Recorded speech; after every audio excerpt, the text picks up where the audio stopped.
ఉపాధి హామీ కూలీలపై తేనెటీగలు దాడి చేసిన ఘటన రాజన్న సిరిసిల్ల జిల్లా కోనరావుపేటలో చోటు చేసుకుంది. నిజామాబాద్ గ్రామ శివారులో కాలువ నిర్మాణ పనుల నిమిత్తం 30 మంది ఉపాధి హామీ కూలీలు వచ్చారు. పనుల్లో భాగంగా ఓ చెట్టుకు ఉన్న తేనె పట్టును గమనించకుండా పనులు చేస్తున్నారు. ఈ క్రమంలో ప్రమాదవశాత్తు పనిముట్టు తేనె పట్టుకు తగలడంతో తేనెటీగలు కూలీలపై దాడి చేశాయి. ప్రస్తుతం సిరిసిల్ల ప్రభుత్వ ఏరియా ఆసుపత్రిలో 8 మంది కూలీలు చికిత్స పొందుతున్నారు.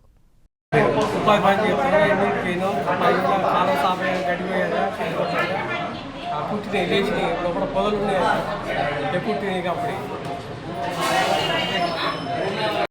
ఉపాధి పనికి పోయినాము. ఉపాధి పనికి పోతే ఇట్లా పని చేస్తామని అనే వరకే ఇట్లా గడ్డి పోతున్నాం. పోసే వరకే మొత్తం కంటి తీగలన్నీ లేచి ఒక 5-6 అందరికీ కుట్టినాయి. ఇప్పుడు ఈ ముఖం ఇవన్నీ మంట మండుతున్నాయి. పని చేస్తుండగా వాళ్ళు గడ్డి వస్తున్నారు. కాలువ తీయగా అనుకోకుండా అది అక్కడ ఉన్నట్టు తేనెటీగలు ఉన్నట్టు ఎవరికి కనవాలేదు, ఏర్పలేదు.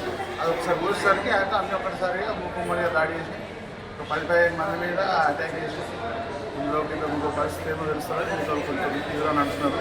కొద్దిసేపు అయితే మనకు విషయం కొంచెం ఆందోళనకరంగానే ఉన్నది.